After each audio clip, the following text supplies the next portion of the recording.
Food and Beverage United. And I work currently as a staff organizer for the North Carolina Tenants Union.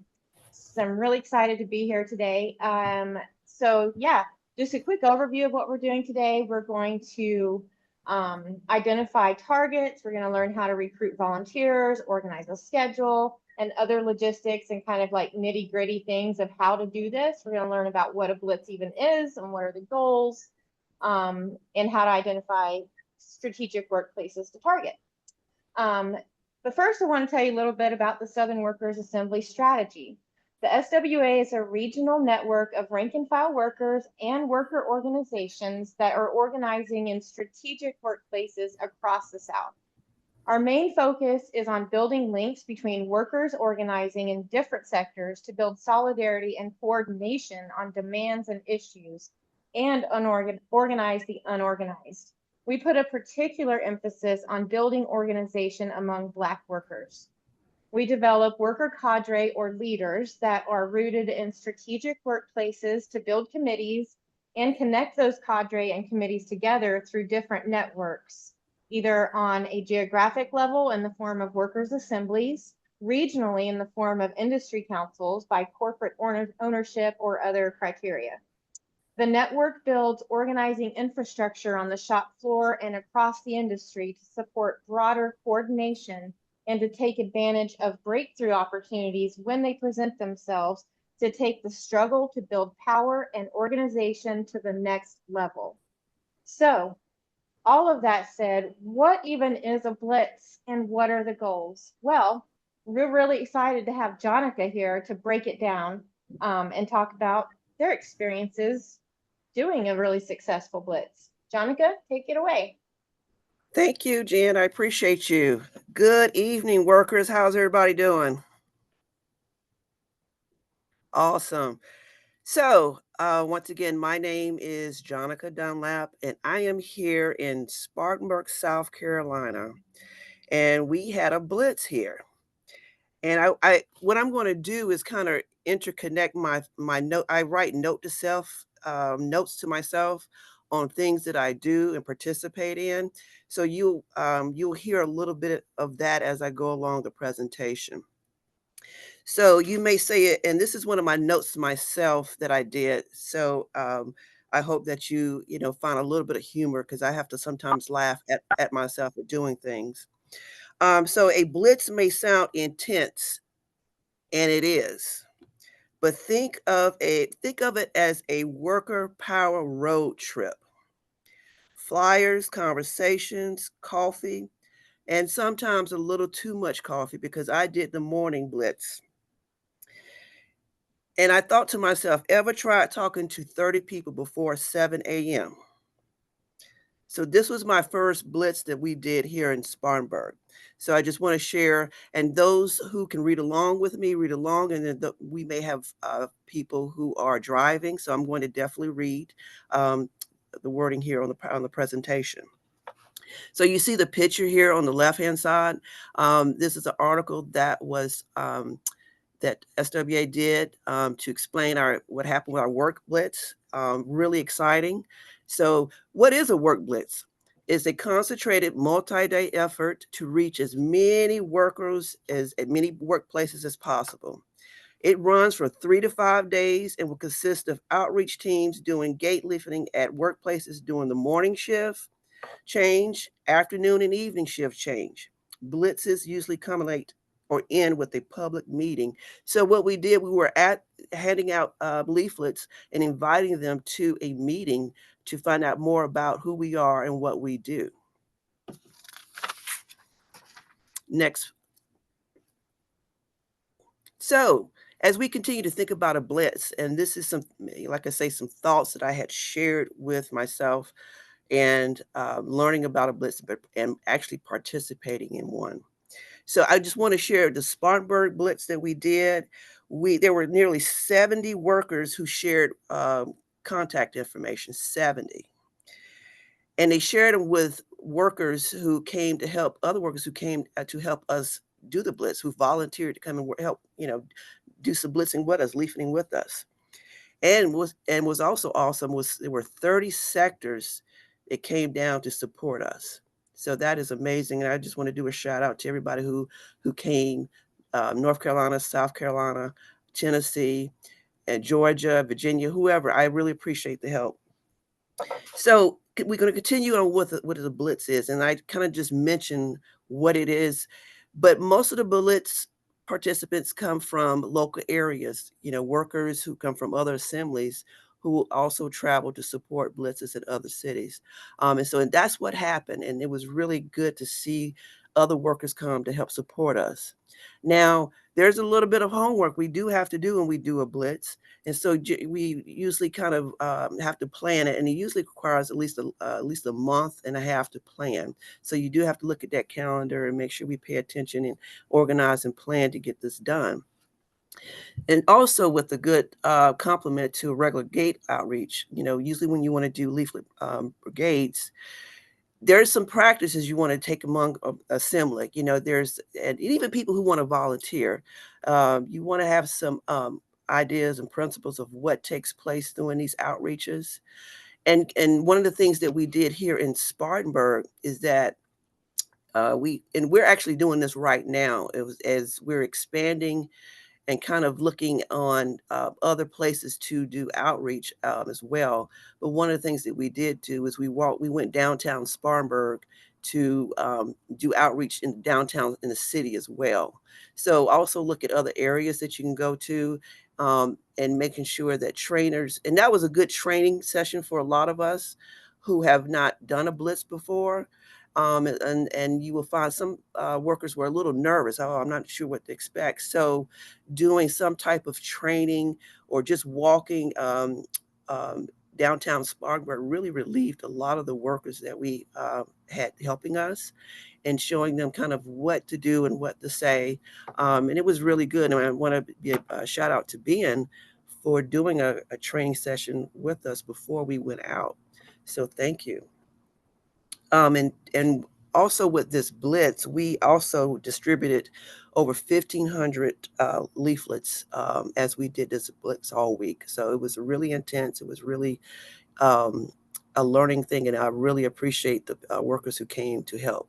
Next page.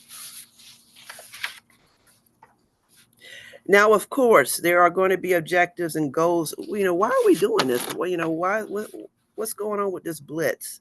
Um, and so I'm going to also share a note to self that I had, that I put in my head when I did the blitz. And so it was funny that they used the word live wire, is because that was something that I was thought about previously.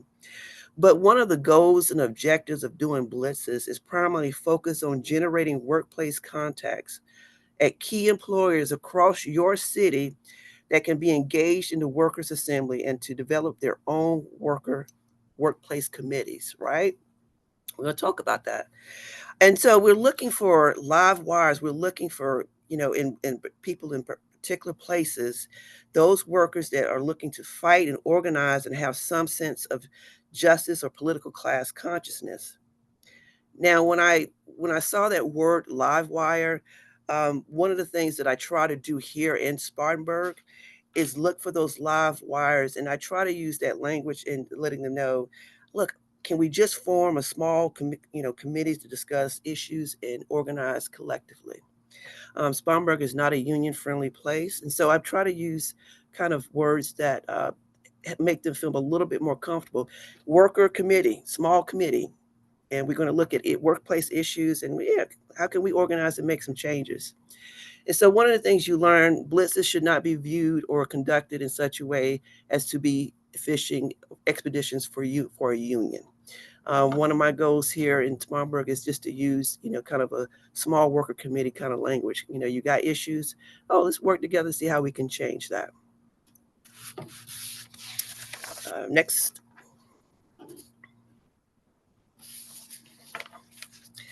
So as always, there are goals and objectives that we look at, even here in Spartanburg, and this is something that we are currently doing. We're currently having to update some things. So one of the things goals is identify or update existing research analysis on significant employers in our area. We've been going to particular areas for quite a few months now. So we are now having to update and relook at some things in workplaces in our area. So that takes a little bit of homework that we have to sit down and do, and that's something that my fellow workers at Spartanburg Workers Assembly are doing, and then we have to update. So one of the goals is to recruit new workers to the assembly through both direct gate outreach and public recruitment of volunteers to carry out the blitz. I'm a part of another organization, and I also, anytime we have an event, I always carry information to support the workers' assembly. So any public event you go to, please do the same thing as you do. Carry those leaflets with you everywhere you go. Develop the skills and confidence of workers in the assembly. And that's a goal. There's some good days for me and there's some bad days for me. And sometimes on those bad days, I need a little bit more confidence as a worker. So that's a constant skill and constant practice that needs to be held every day because sometimes we do have tough times in the workspace or in our personal lives. So building that confidence is always a must need. Also, identify and prioritize workplaces for committed outreach and work. So, like I say, there's a little bit of homework we have to do in this. So we have to sit down and identify particular places where we have to go and do and try to reach and try to make some changes. And I think we may talk about this is bring about a movement building approach to the task of developing power in the workplace. And I want to say, this is the note to self I had to myself as I'm doing the blitz, as we're doing the leaflets now. The note to myself is who knew that handing out flyers could feel like throwing the first spark on a bonfire? Every conversation, every flyer, every act of courage, it all adds up to something bigger. And so that's kind of the note I had to myself as I'm doing this leaflets and as we did the blitz. Man, it's a build, it grows, and there's a connection to um, connecting with those live wires that we want to. And also, and the last goal is to, put agitational material directly into the workplace. Stir the conversation up, touch those feelings of workers. When you leaflet, put keywords on there that rouse them up, that make it, this is about your survival. Let them know that, yeah, we are aware of what's going on. We know how hard it is. We are workers ourselves. So, yeah, sometimes you got to be a little confrontational in that and in the wording, and make that wording feel connected to them. Your wages is, are you safe? Are your hours there? So, yeah, making sure that that's something that we had to learn here in Spartanburg to do as well, because that, when we first started doing leaflets and the blitz, oh, we wanted to be nice on the flyer. Oh, and then, Ben came in and said, you might want to chop it up a little bit and make a real connection to the workers, and so that we can have some type of identify what's really going on in the real world and how are workers being affected. And the last one. So this is something I wanted to share with you, my workplace reflection. These are my reflections that I learned. And like I say, it was a note to self, but I wanted to share with other people who have not done a blitz or who are interested in the lessons, kind of what I've learned. And I hope this helps. And maybe we'll talk about it later in the question and answers. So, what did I expect when we did this blitz in Spartanburg? I thought it would be hard to get workers' attention in a short amount of time. That was the first thing that came to my mind. And so, what actually happened? Well, with being helping us learn to do a quick message, very short message, what you couldn't find out is that you did reach workers. Even with the short conversation, you made a contact with a worker, and they did show up to our first meeting. So that was one of the expectation outcomes that came out. Now, there were some challenges and solutions that I had to deal with as a worker and doing a blitz. And one of the challenges that was having a few seconds at a shift change just to say something. A few seconds, that's what you have, because where workers got to clock in, they got to move. And so And also, as we did more leafleting, we experienced here in Spartanburg, workers were nervous about being seen talking to us, and so that was a challenge. How do you make that a comfortable and relaxing space in a short amount of time, and then also needing to get across a message without overloading people. So that was some of my challenges that I dealt with. And so I wanted to share with you how, some of the things that I did to overcome that. So I practiced. I practiced short, direct openers. Hey, we're SWA, we're building worker power here. Here's a flyer. What I also did was I focused on one point instead of everything at once. And the last thing I did that I remember, from, one of the elders from Black Workers for Justice, always leave something in their hand. It's a card, it's a contact, it's a flyer. So wherever I go, always leave something in their hand as I'm speaking, and I've learned that since I've been doing the leafleting and the Blitz. And the lessons, that I've learned from doing the Blitz and the leafleting process is that blitzing and the leaflet teaches us, teachers had taught me how to get to the heart of a message quickly, who we are, why we're here, and how to connect. And I learned that, and so it was a great learning lesson to do the blitz and learn how to get that message out, and how to get one thing out at a time and get it over with. So my advice for anyone who is interested in doing a blitz, as always, as humans, we want to make something very complicated, but we want to, remember to keep it simple. And this is, lessons that I learned from doing blitz and, like I said, the leafling that we're currently doing. Say who you are, say why you're there, invite them to take the next step. That's it. Move on. Right? It's really that simple. Sometimes, like I say, I compliment make it harder for myself, but I've learned to make that lesson very simple. And then one of the things I did do is I tried to look at the bigger picture of kind of the overall thing and how everything connects, connect the dots and how things operate. And so doing the blitz and working with SWA, I've learned that blitzing builds confidence among workers to talk openly and and see that they're not alone. It connects quick, small interactions to a larger, long-term network. And one of the last things is that I learned is that the SWA's strength comes from multiplying these short, powerful conversations across workplaces. So doing the blitz, doing the leaflet, what has happened is that we've had workers come together to have a meeting to talk about key issues. And you come to find out those key issues are not just in one place, they're all over the place. And so I hope you don't mind. I shared my thoughts. I shared my lessons on what a blitz is and what the leafleting is. And I hope that we can have more conversation afterwards. Thank you.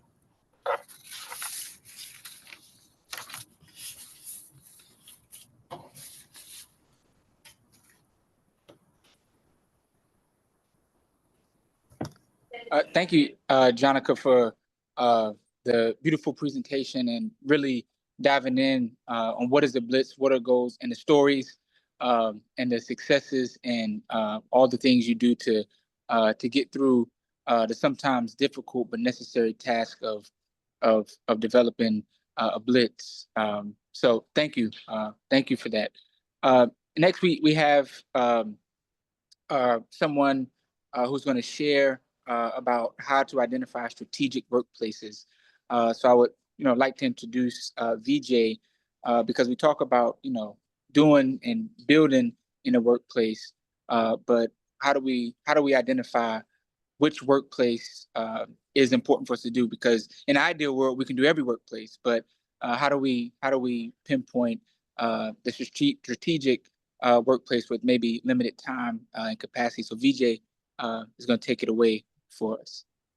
Thanks, Ajamu. Thanks, Jonica, for those lovely insights. And I can't agree more that like there's so much to learn from it, but it takes a lot of preparation to go with it. And so I'm going to try to break down for y'all, developing a plan for finding which workplaces to go to. And I want to loop all of this all back to Jen's opening comments, which is that we are a workplace-based organization building worker power.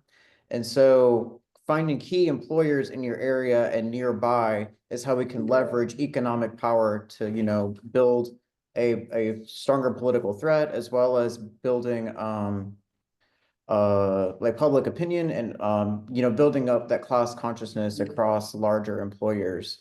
So I'll just get right into it if that's okay with y'all. Ben, next slide, please. So, like I said, the real goal of all of this is to find capital power in your local area, particularly places that are like profit makers or have a lot of political influence. And so a key strategic workplace is a business that plays an important role in the local economy. And a disruption in that workplace could have outsized downstream effects either in the local economy, the national economy, or this supply chain that it may feed into. You can see here that we focus on three primary industries: manufacturing, logistics, as well as healthcare, because these are very vital to local economies. They get the attention of politicians, and they're important for the day-to-day functioning of the community that it serves, particularly healthcare. Manufacturing is particularly, they're both a profit-making center and they're particularly large employers. So that means that you can reach a lot of people at a single work site, and they have a unique production in the larger grand scale of the national economy as well. Logistics makes sense. Without logistics, you can't have manufacturing or healthcare happen. And so all three of these are particular choke points, either in the local or larger economy, and they'll have downstream ripple effects. So again, a strategic workplace is a place that would have downstream power if a disruption in production were to happen. Next slide, Ben. So there are six questions that you can consider to shape your strategy for finding and then later blitzing local workplaces. So what are the dominant industries in the geographic economy, and who are the main employers in those industries? What are profit-making centers, particularly for the ruling class and particularly large employers? Where have there been recent major capital investments? Who are the largest employers in the area? Which companies manufacture or produce a unique product or otherwise play an important role in the aspect of the local, regional, national economy? And which companies play an outsized role in the area's politics, either through political influence, donations, or maybe they have a huge lobbyist group? Again, the big goal of all of this is to find sources of power that the ruling class has on your local area. And so when we do collective actions or collective bargaining, we can create a credible threat against them. Things like large employers, and we'll go through the next couple of slides where you can actually find this information. Things like large employers and dominant industries can be found on those, but political influence is really hard to find because it's kind of intangible. You can look through things like donation filings or, maybe pictures on somebody's Instagram or in the newspaper, something at ribbon cuttings, but you don't really know. And so we pay particular attention to number 4, which is the largest employers in the area. This primarily being because they want to maintain their close ties with the politicians. They don't want any disruption to happen in their local economy. They want predictability. And politicians want it because maximizing employment makes them look good, whether or not these jobs are actually good.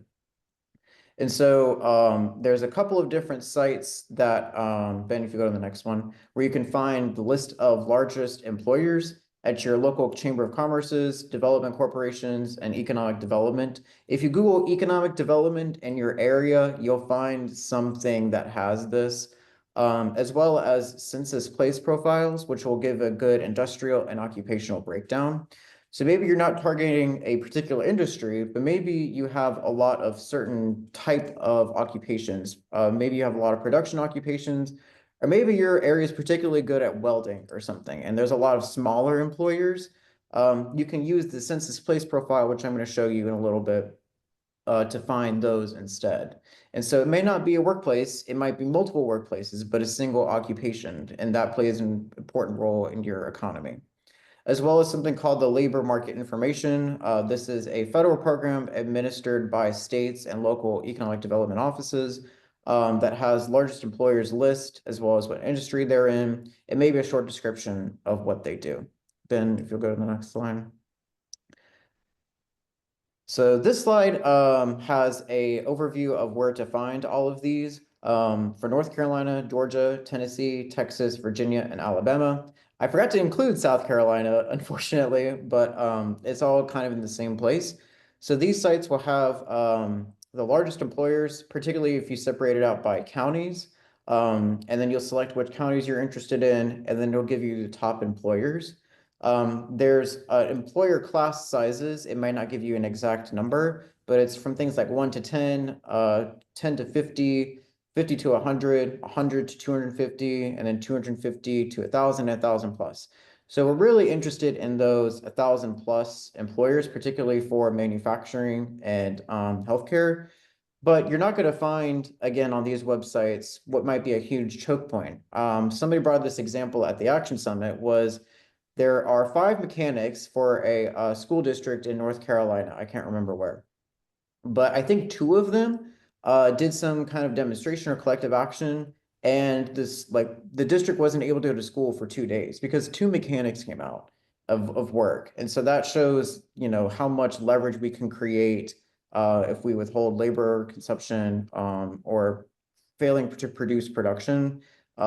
We have a lot of leverage to make, and it can start with a little small thing, but starting, I think, with large employers gives you a good foothold. And then once you kind of get into the groove of it and you get your wrap down and you understand really the strategy of what you're looking for, then you're going to find those pockets of people that are really critical to the day-to-day flow of your economy. And then that's how we can create more and more economic leverage. And Ben, if you'll go to the next one. This is for the census place profile. So I just screenshotted the industrial breakdown for Columbia, South Carolina. As you can see, educational services is the top one, obviously, because University of South Carolina is here. Arts, entertainment, and recreation and accommodation and food services. That makes sense. We are the capital. We have a lot of restaurants. So we serve, Main Street is huge, as well as a bunch of different restaurant districts. Retail trade, that's just like storefronts and like fast food places. We don't initially pay attention to those because it's harder to get a large or ground footing, but they are really important when you're getting past like manufacturing and those 3 industries that we were talked about, because that's directly consumer facing. And so that's how you can win over public opinion in another way for you to gain power. You'll see actually 5.7% of employees are in manufacturing, because in Columbia in particular is the capital and we are more services driven. But the next county over and the next major city above us is Lexington, as well as West Columbia. And there's a lot of manufacturing there. So you'll have to play around with what areas you're actually looking at, and they'll give you a map so you can actually pick which areas. But this is, again, all just a way to inform your strategy. And Ben, if you'll go to the next one. It doesn't have to be perfect, just start somewhere, but these are just tools that you can use to help inform your strategy. But maybe you already know of a particularly large employer in your area. I'll give the example of BMW. Everybody knows they're hugely influential in the state. Every BMW X3, X4, X5, X6 for North American consumption is produced right here in South Carolina, as well as every Boeing 787. So those are huge employers that have also political influence and that can gain public opinion if we, illustrate the examples of workplace problems that we're having, that you're also having in your own workplace. And so to kind of make a central repository for all of this, sharing a spreadsheet among Blitz coordinators, maybe not necessarily volunteers, but coordinators of where they actually are, their addressed industry, like a loose thing, whatever you come up with. Shift changes, not everyone is on a 3 schedule. Some employers work 2 12s, some work 3 eights, and then some work like really weird other ones, like Michelin as an example. And then Frank is going to talk about this in the Blitz team section of finding entrances and exits for planning of where you're actually going to stand. Number of employees, again, you don't need to know exactly how many there are, but on those LMI sites, you'll see an employee or class. So particularly those 1,000 plus, starting with those is a good thing to find. And Frank will also go over leafleters needed. And Ben, if you'll go to the next one, I'm not sure if this made it in there, but I made like a sheet to kind of help you work through all this because there's a lot of different components to think about and centralizing it. I have bad ADD, and so I'll have it in like sticky notes here and my notes app somewhere, and then on like a Google Doc somewhere. So I tried to make it centralized. So first, I think it's important for you to start with who you know and where they are because you already have a foot in. So maybe they don't work at a large employer. Maybe they do work at a Starbucks or a Wendy's, or maybe they worked at some small healthcare facility or something. That's obviously a really good place to start because you obviously have a shoe in. You don't have to start with a huge employer. So your existing contact, work with them and see where they work, and then plan blitzes from there. And then the last two, what industries, occupations produce goods, dominate my area. Again, you can look at the census place profiles that I had listed there. You can also Google census place profile for your area name. They go down to counties as well as all the way down to zip codes. So you can look at a bunch of different levels of geography. And then from there, you can look at the largest employers that may not be particularly in that in the largest industry. You'll see a lot that Walmart comes up. Not surprisingly, they employ a lot and they're kind of everywhere. Retail trade, if we end up coming up with some kind of Walmart specific like industry council or service sector council, that would be like really great because again, that links up multiple workplaces across different geographies, which is the basis of the SWA strategy.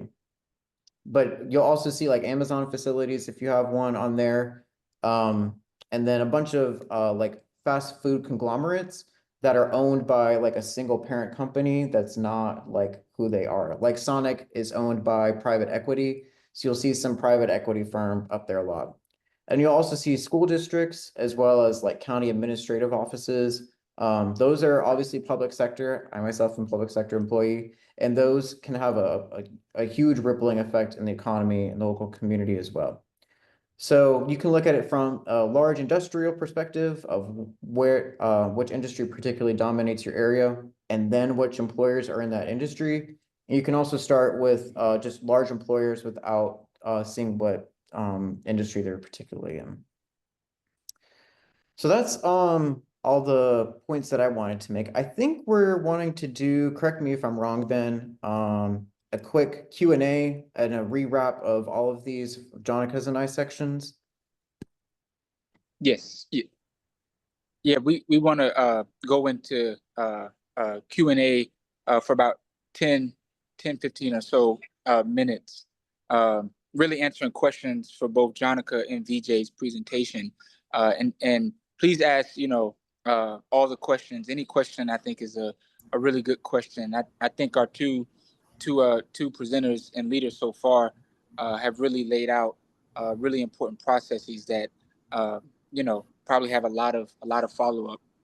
So yeah, we want to open it up to participants on the call. If people can use the raise hand emoji or identify in the chat if they want to be on stack, we can do that. But I see that Mark in South Florida has a question, so maybe we can start with Mark and then go from there. Yeah, thanks. My name is Mark. I live in West Palm Beach, which is in South Florida, and I'm a gig worker. And yeah, I found this very useful. Thanks a lot. I appreciate it. Something that I've been thinking about is how do you get the money for the flyers? They're not like a huge amount of money, but hearing like 1,500 flyers, I mean, that must cost hundreds of dollars. So I'm just curious about like fundraising strategies or I don't know. I assume that this has been already thought out. So I'm just curious. Yeah, how do you get a hold of like the supplies for all this? Well, I will at least start saying that, working with the SWA, there is a collaboration, and Ben, you may want to speak on that as well. It was with here in Spartanburg, it was with the help of the Southern Workers Assembly. And so I'll let Ben speak on that piece. But here also in Spartanburg, we continue to do leafleting. And what we do is we're workers, and the group here in Spartanburg, the Spartanburg Workers Assembly, we come together collectively to find out who can print and how much can you print for free. And then if there is a need to put in to make more copies, we come together and put a few dollars and change together. So we are determined to make it work, but we do find here, because we just did a leafleting yesterday. And so, it's a collaboration of workers coming together, and we're going to figure out how to get these leaflets made, either by people who work at particular places who can get that done for free, or put in some change. Say, hey, can we get 100 leaflets made? And so it's a collaboration. As always, this is a collective organizing system going on. Ben, I don't know if you want to speak on the bigger aspect of the Blitz and printing budget. Yeah, no, I mean, I think you covered it well, Jonica. I mean, I think, yeah, like Jonica said, I think in most cases it's kind of resourcefulness of like kind of piecing together like, you know, what access to free printing people may have through work or through friends or through others and kind of utilizing that. Um, I think in some cases, I mean, it's varied place to place, in Roanoke, they recently had a blitz, and a couple of them are also on the Central Labor Council, and they appealed to the Central Labor Council for both monetary support and, for them to circulate the appeal for the blitz through their unions to, engage their members to participate. And they were able to get a small contribution that they were, able to cover certain supplies. I think that, there's a lot that could be said about fundraising strategies. I mean, I think there's a lot of different things that people have done, and maybe there's others on the phone that would want to speak to some of that. But I know, like for example, in San Antonio, there's a workers' assembly there that they had a plate sale and raised like $350, I think.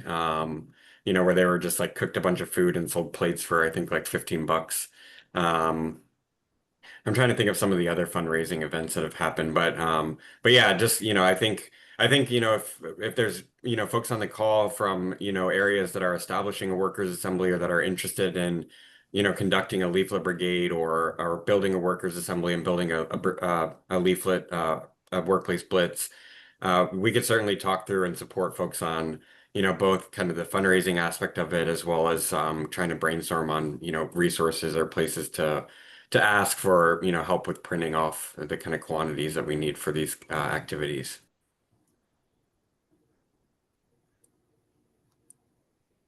Perfect. Um, Oh, go ahead, Jen. I I'm see, sorry. it's okay. I was just gonna say Steph has a question, and then I see Jim Barton's hand up too. After that. One guy's with a laughing house stack. Heard. Okay. Trying to figure out how to use Zoom. Y'all, I appreciate your patience for allowing me into the meeting. But it was just a quick question and to Mr. DJ. What was you mentioned?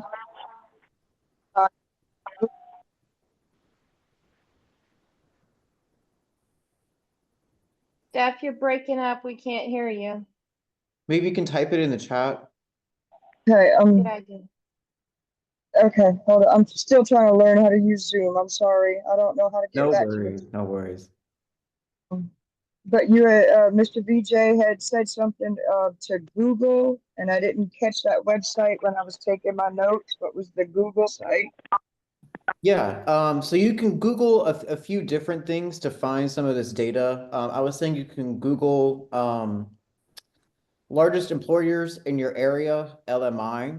You can also Google census place profiles with your area. I know you're Newberry County, so there's particularly over there haven't been any huge announcements.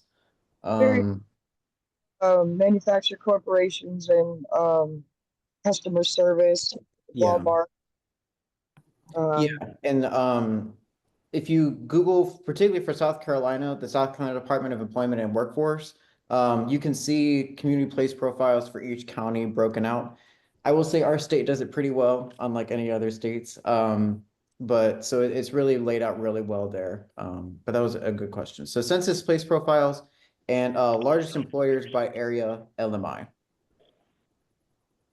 Thanks, Vijay, and thank you, Steph, for that question. Next on stack, we have Jim, and then on Gaza after Jim. So the question came up about fundraising. I think an underutilized method is to just pass the hat. If you have 25 people at a meeting, you'll probably get $50. And if you do it at 2 meetings, you'll get $100, which requires somebody being the treasurer who's trustworthy and having a shoebox. Thank you. Yes. Thanks, Jim. On Gaza? Yeah, I got on. I had a problem getting on, so I'm on the landline. But just so that folks know that I've been working with the Southern Workers Assembly since 2012, and also building the UE over the last 25, 26 years, the UE 150. And what we've always been able to do and understand is that building workers' power is a question of self-reliance. Workers relying on themselves. And obviously one person isn't going to go out to the yard to do the flyering by themselves with the 1,500 flyers.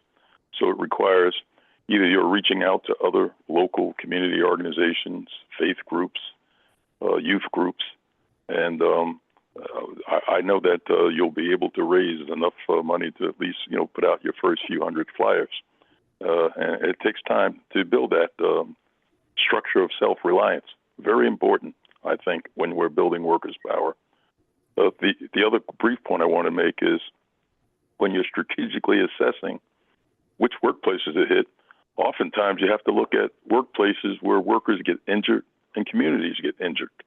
One workplace that we worked on, Black Workers for Justice, I'm a member of Black Workers for Justice, way back in the 1980s, 90s, was a construction company, K-Max Construction, that was tearing down some old public housing, and it was unbelievable asbestos. The asbestos was not, when it was taken out, was not put in containers. It was just thrown in a pile.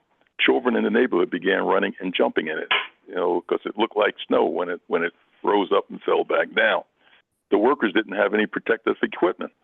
So again, sometimes we got to look at workplaces where there's major injuries to the workers and the community. That's a good case in point. The other case in point is sometimes corporations are contaminating drinking water. We worked in another workplace with some carpenter workers. This was a place that built laminated beams.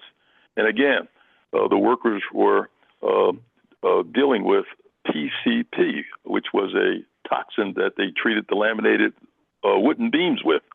Not only were the workers exposed to this, dangerous toxin, but also the company was dumping it in a pond. That means it seeped into the well water of the surrounding rural community, meaning the community was drinking contaminated water that was making them sick, creating cancer, and a host of other things.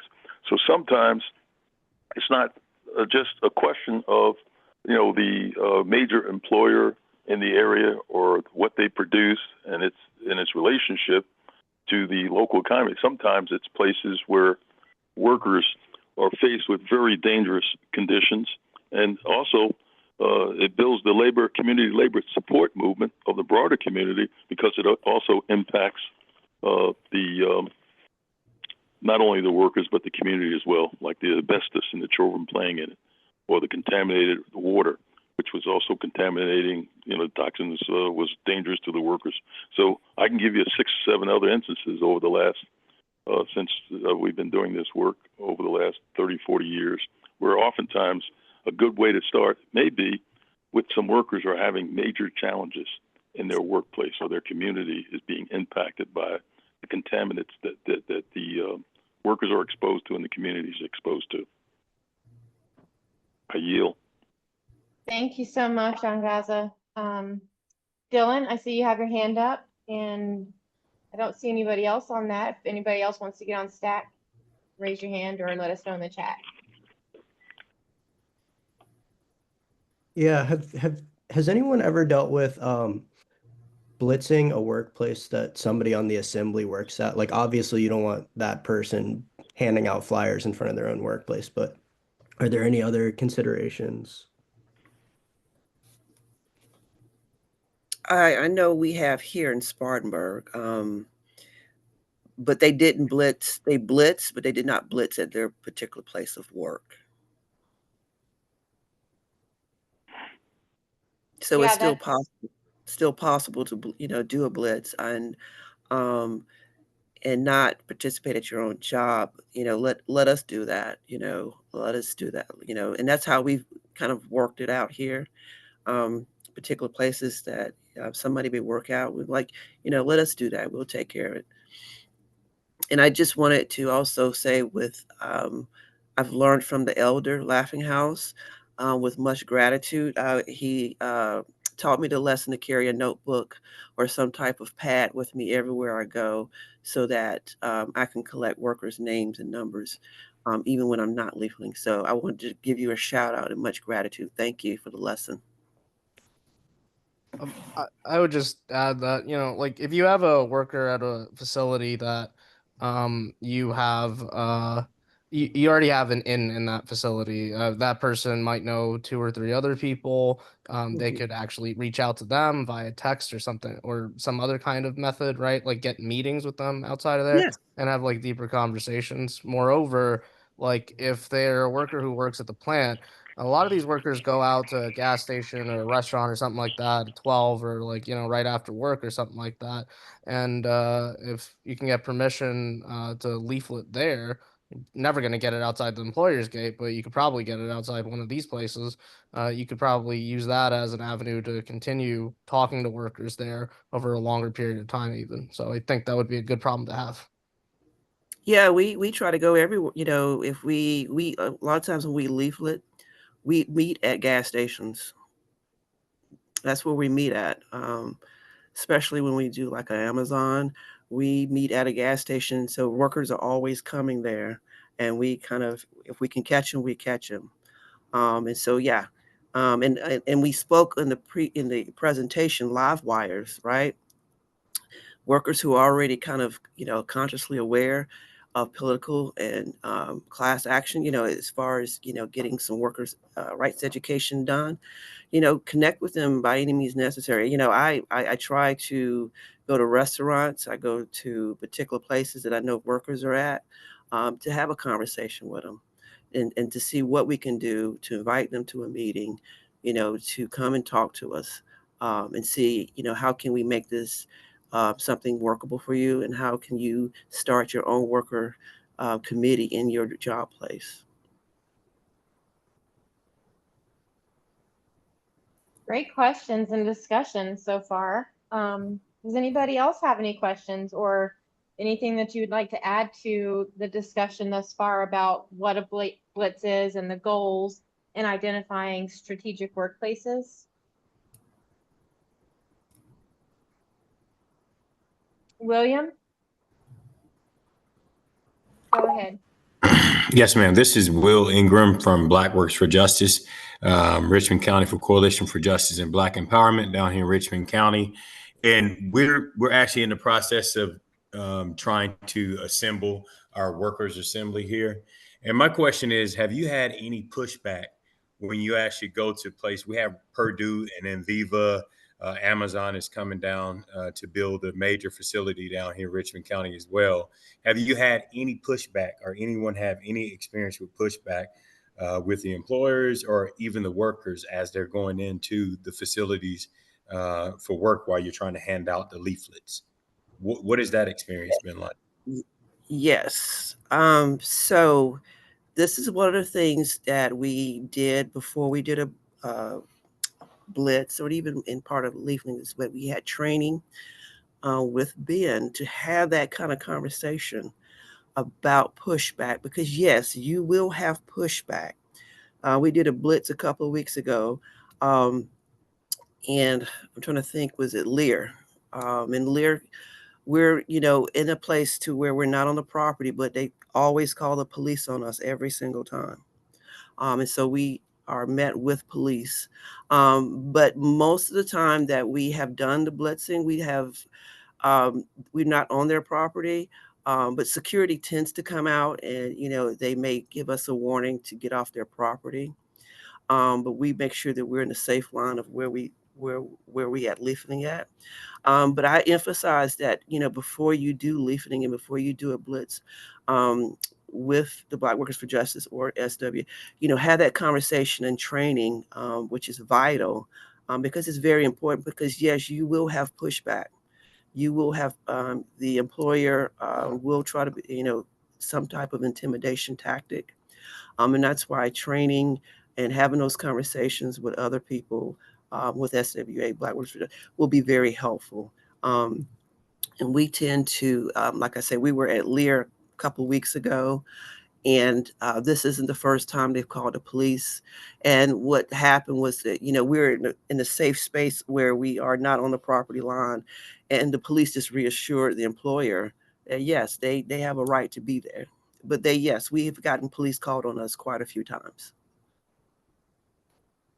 Wow, that's a good question and something to definitely inoculate your crew about. I saw somebody. I know Vijay, you just had your hand up, but I saw somebody else. I think it was Ann. Did you still have a question? Hi, yes, I do. My name is Ann Ingram. I am a member of the Richmond County Coalition for Justice and Black Empowerment. I am a member of the Black Workers for Justice, and I'm also a substitute teacher for the Richmond County School District where I live in. But my question is how can, because mostly what can you do to improvise more on social media, even to get family and friends or colleagues and co-workers to come on board with what you're trying to accomplish. Like right now, we're with the Richmond County Coalition for um Justice and Black Empowerment, we're trying to do clean and safe water. So I know a lot of people talk about it, and I've had some that talk and say, that they've been sick from it or they got sick from it. The water isn't good. Um, so how can I get them to improvise more?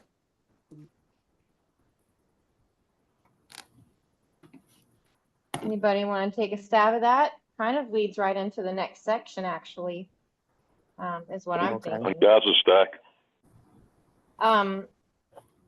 So for the sake of time, so that we can get through, we have one more section. We're going to go ahead and keep track of the stack. We had Jim and Vijay and Angaza. And I think that Frank's section next will kind of answer what Ann was just asking about. So now that we know why we're going to blitz, how to find our strategic workplaces, let's talk about building your blitz team, because you got to have a team to get out there and do this, and you got to get people motivated and excited and prepared. So take it away, Frank. Yeah. I'll take it away. I'll try to answer that question more directly too later on, but I'm gonna have to be reminded of it because it broke up a little bit. But building a blitz team is in general a very good opportunity to give committed labor movement militants a way of getting to know their local assembly and getting them kind of connected together. Of course, there is like the main goal, which is to reach out to as many workers as possible, but it's also kind of an internal organizational task, which we talked about, which Jonica talked about a little bit. Just make sure when you're getting people involved that people know what they're going to be signing up for. So part of the outreach is going to involve like putting together a form so people can indicate their availability for certain shifts, tell you how many shifts they can sign up for in that week. And when you have that form together, that's really kind of the first step. Put it out through your assembly's email, put it out on Action Network, give direct asks to coworkers and others as well, and to other organizations. Like Angaza was saying, getting connected to local community organizations is very important because a lot of those folks also have sway and relationships with people who would be interested but don't really know what to think about the local assembly. And Ideally, you would identify certain experienced participants that can help lead some of the orientations and teams in order to kind of expand your capacity for what you can do. Next slide, please. Okay. Workplace blitzes conducted in this way are going to be fairly uncommon. Usually, there's targeted leafleting outside of a plant that maybe a union does or something like that. Um, Sharing the initiative publicly and allowing people to sign up to participate in a local area blitz can be a useful way to recruit to the workers' assembly from among others who are drawn to this type of activity. And it's a useful intervention in the workers' movement more generally to popularize and demonstrate another way that workers can organize and build power in the South across a geographical area. Yep. Next slide. I'm going to try to speed this up as much as possible. Okay. When you have your signups, make sure to individually contact people to remind them of the shifts they signed up for several days before the blitz and then the day before their next shift. Make sure you're getting that kind of commitment. You want to know how many people are going to be at a site at a time. You don't want somebody showing up by themselves, right?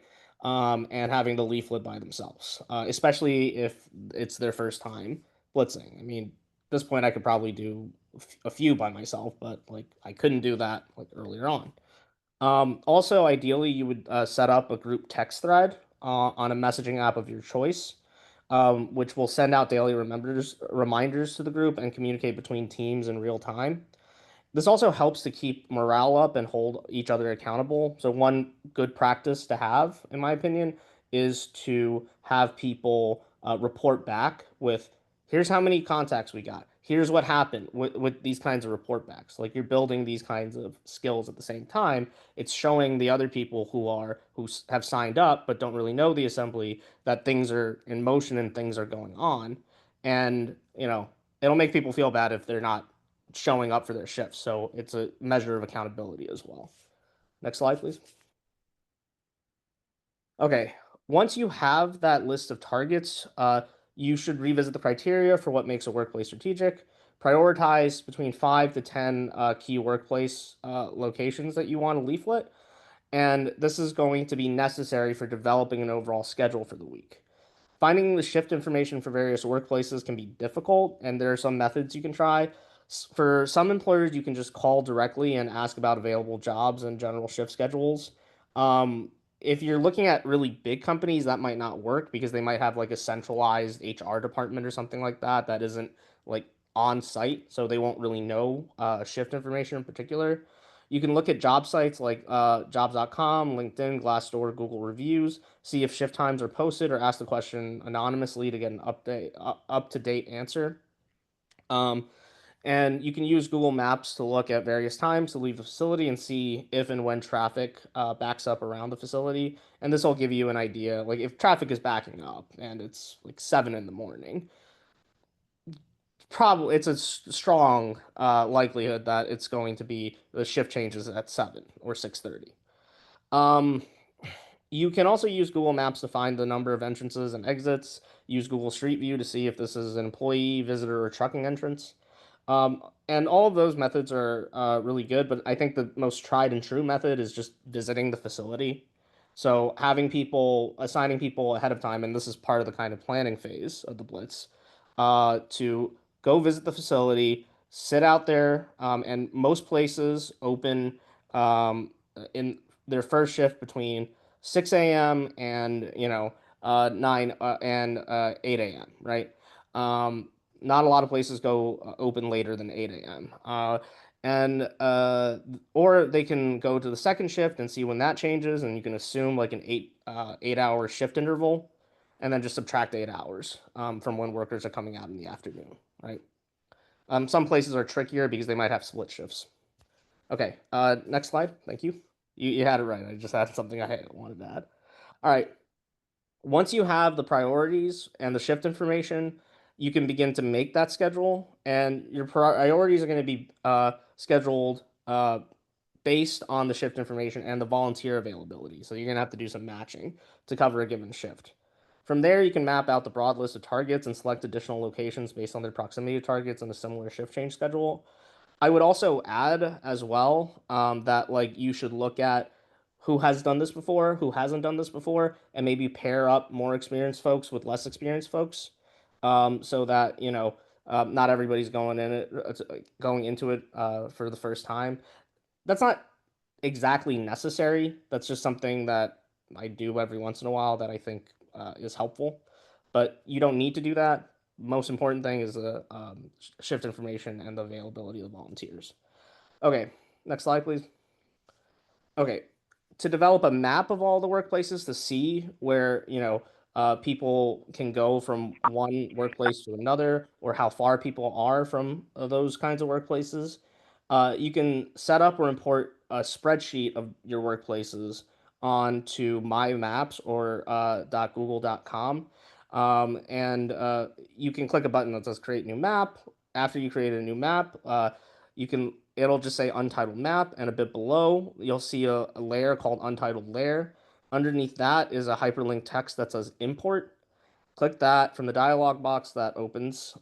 Click the drive along the top, and then just import your spreadsheet into the My Maps. And then it'll produce, next slide, an image like this with all of your workplace locations mapped across an area, and all of the kind of rows or all of the column information being represented here.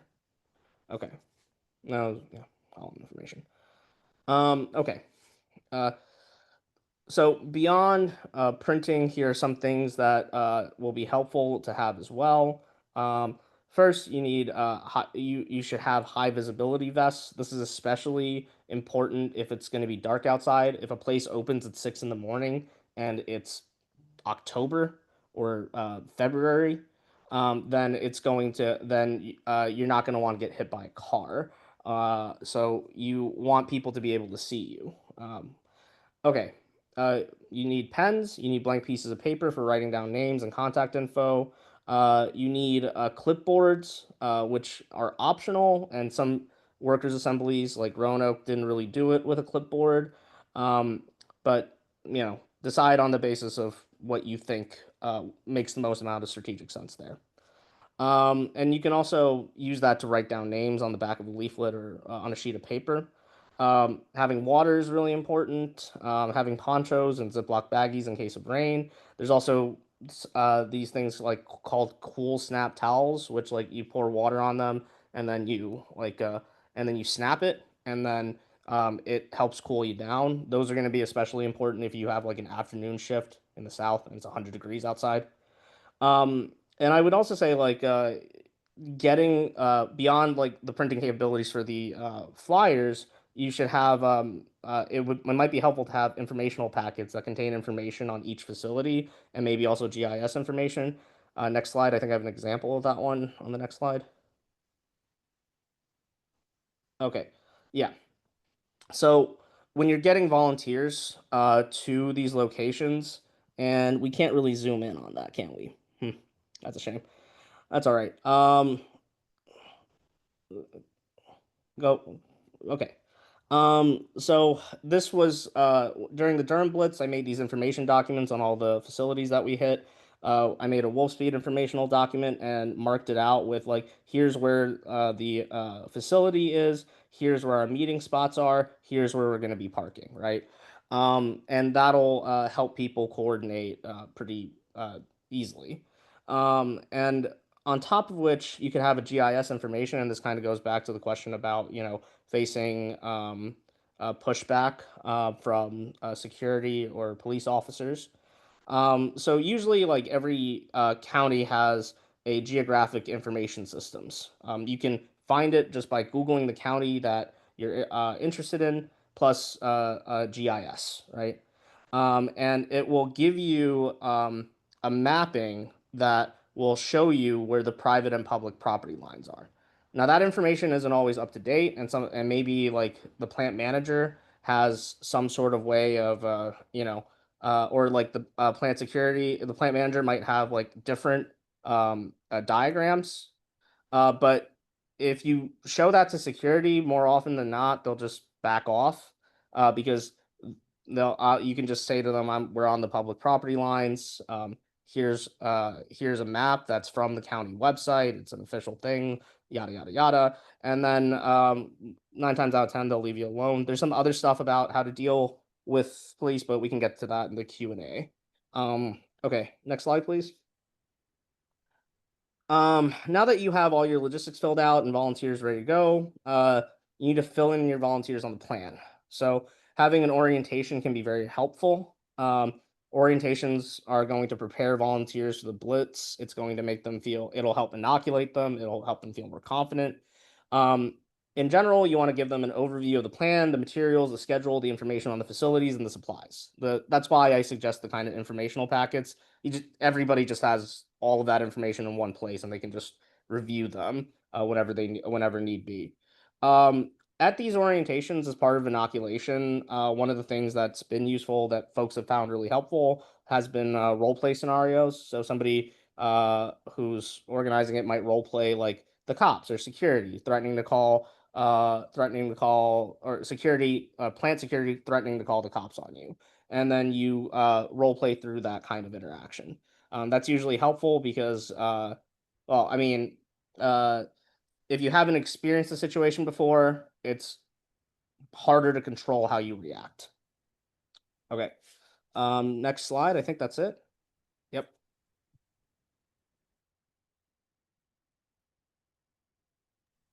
Perfect. Thank you, Frank, and thank you, really, everybody. We got into some really good question and answers after the first two presenters, but now we have roughly 15 minutes to open it up for questions about all three and how they all connect. So we want to follow the same method as last time, and I'm actually really excited about the Q&A and what questions people have. I mean, we have people who've been organizing for over 40 years. We have people who've been organizing intensely over the last few months. So it's a lot of knowledge on the call to draw on. So are there any questions for our three presenters, or any questions more broadly about this element of the Blitz and preparing for Blitz and all the things that you need? Any questions coming out of some of the internal conversations you might be having in your local assembly that really speaks to what some of the presenters talked about? Please feel free to get on the stack in the chat or raise your hand. Yeah, any feature that works for you. And yes, things will be sent out to folks, the slides and recording, Ben just put in the chat, so you'll have access to it all. We have a question from William. Should the focus be on one location per Blitz?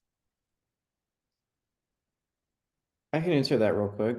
The blitzes, really, you'll have like 2 to 3 places depending on how many volunteers you have per shift change. So let's say you have 6 volunteers who can do a full day, and you've decided that you only need 2 volunteers per location. So you can do, say, the first shift change at your first place happens at 6:30. So you'll get there around 6 and then leave hopefully by 7. So that way the night crew you can also get as well as the morning. The next shift starts at 7. So then you can run up to the other place, have your people set up there, get the people coming out who are leaving for the day as well as people going in. And there might be an afternoon change, and then there might be an evening change. So it's really dictated by the number of volunteers that you have and however many people you need at each gate. But because coordination is so hard and we're all so busy, it's important to try to maximize everybody's availability. So try to get like 2 to 3 places in a day, I think, is a good benchmark if you're working with kind of a skeleton crew. And if everybody wants to add anything to that, please do. And I would just add, working from the Spartanburg Blitz, and like I say, it was a really appreciative to have other workers come in from other assemblies. Remember, if you're trying to do an assembly, this is collective kind of work for workers. So remember to ask for other worker support and to help do your blitz. You're not trying to do this by yourself. So this is along with yourself and other workers in other assemblies as well. On Gaza stack. Elder Ngaza? Oh, just some suggestions and examples and lessons that we've learned for recruiting a corps to help with the firing at the workplaces. I know already that down in Richmond County, we have a few members that work for the school system there.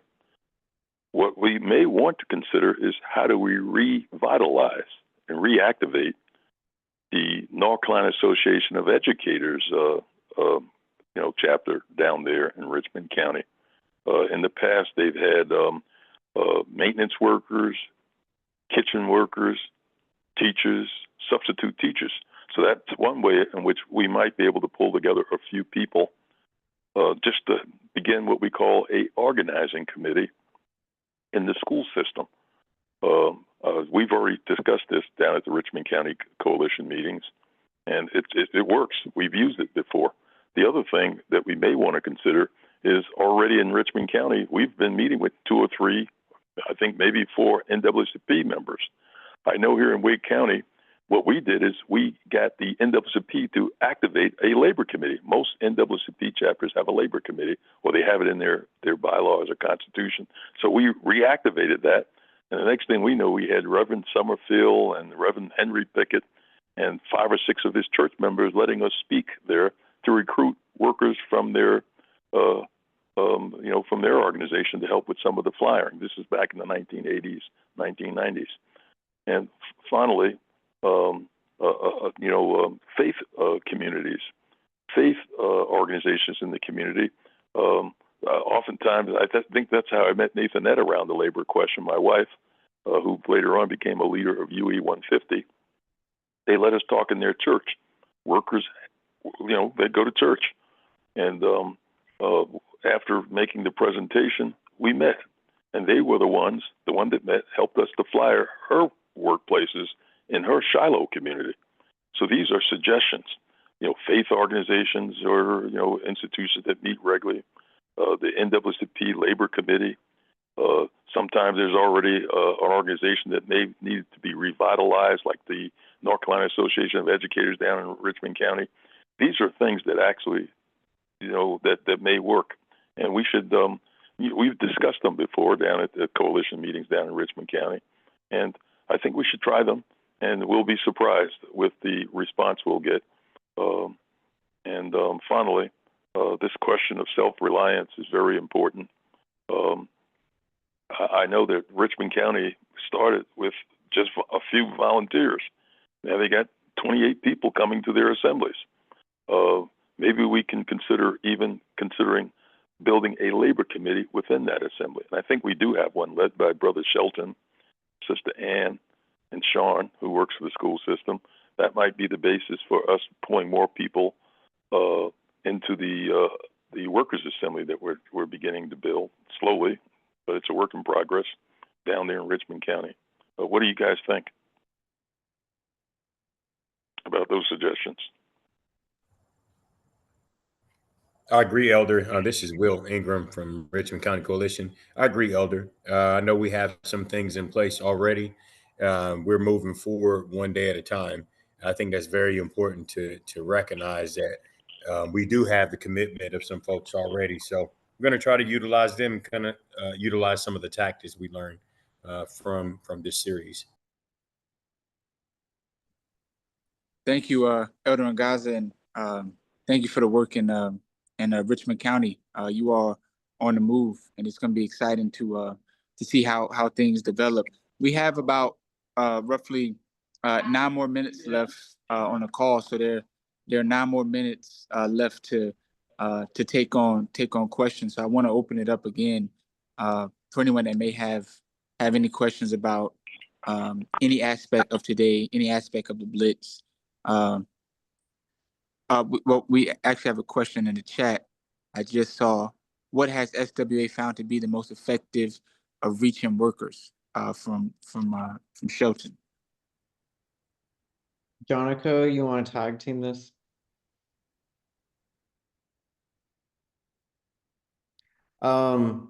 Obviously the Blitz is like the main outreach, and I think it's important to have both a good wrap and a good flyer, so that way you're maintaining a good vibe from when you first meet them, and you're leaving them with some follow-up communication to like a QR code that's on there. The next session we'll also go over designing a flyer, but making sure that that's good. Honestly, somebody else in Spartanburg put out a Reddit post in the local Spartanburg subreddit about the meeting tonight, and people showed up there. Ben has actually put out Instagram ads too that have been pretty cheap, and they've been surprisingly helpful. But the Blitz is the most effective because you're reaching workers where they're at. They just came off of a hard work day, and they're exhausted and they're ready to fight. So the Blitz is obviously the best, most effective outreach technique.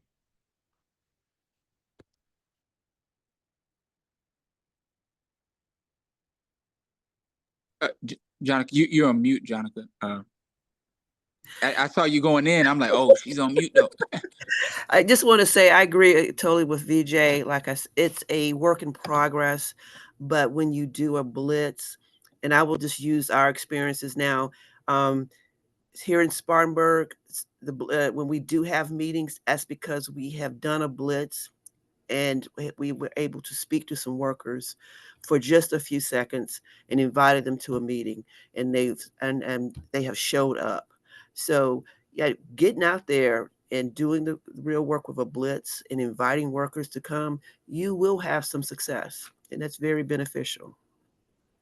And I cannot underscore this enough is the follow-up after that Blitz, and you get their phone numbers, particularly ones that are really interested. That is so important. I know you're exhausted after getting up at 5 in the morning and then going out and talking to 200 people, but that follow-up is so important because, they're going to forget, they're not going to put on their calendar.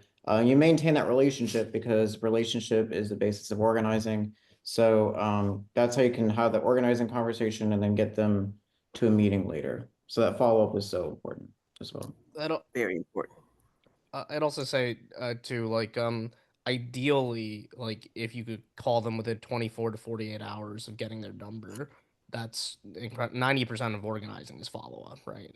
If you don't have relationships, you don't got nothing. You don't got follow-up, you don't got relationships. And I would say too, like there's one scenario that I've had before where like if when security comes out and they are like telling you to get off, it's pretty easy. Well, might not be easy, but like you can make them back off. The problem is when they stand there and watch you as you hand out like the flyers, right? In that case, a lot of workers don't really want to take it because they're right under the eye of security. But you could turn that into like a phone banking session if you have the volunteers already and you already have some numbers as well, and you can make the best out of that too. And that's what happened with us at Lear. Was security just came out there and stood there and just stood out there, but what was amazing is workers still took the leaflets. So you will still have success even with security out there watching you. So don't give up. Don't give up. Yeah, thank you all for those responses. Are there any other questions before we close out?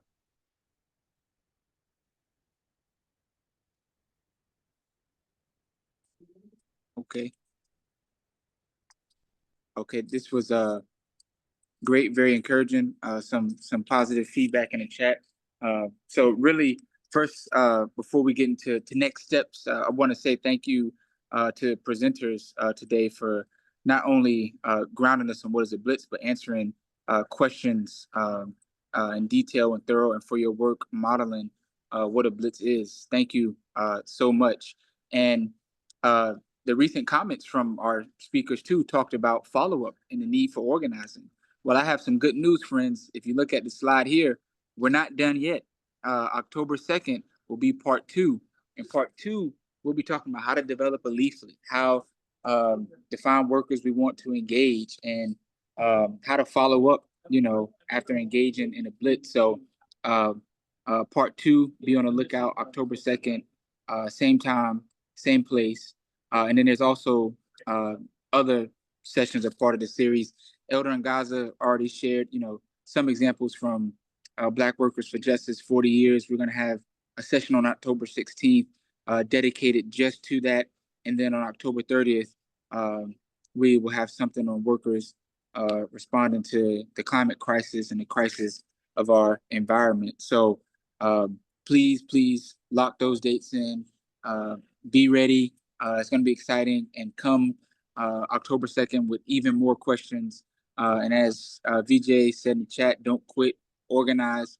There's a lot of work to be done, but with the knowledge of so many within SWA, we'll be able to get to where we need to go, where we hope to go, and really where we have to go. So I'll turn it over to Jen or Ben if there's anything else, but this has been a great session. It's recorded. It'll be available. But see you all October 2nd.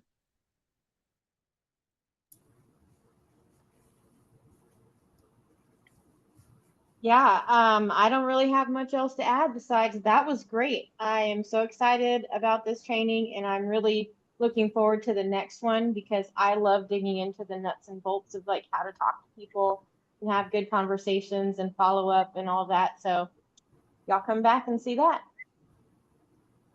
Thanks so much. Thank you. All right, y'all. Let's organize the South. Take care. Solidarity, y'all.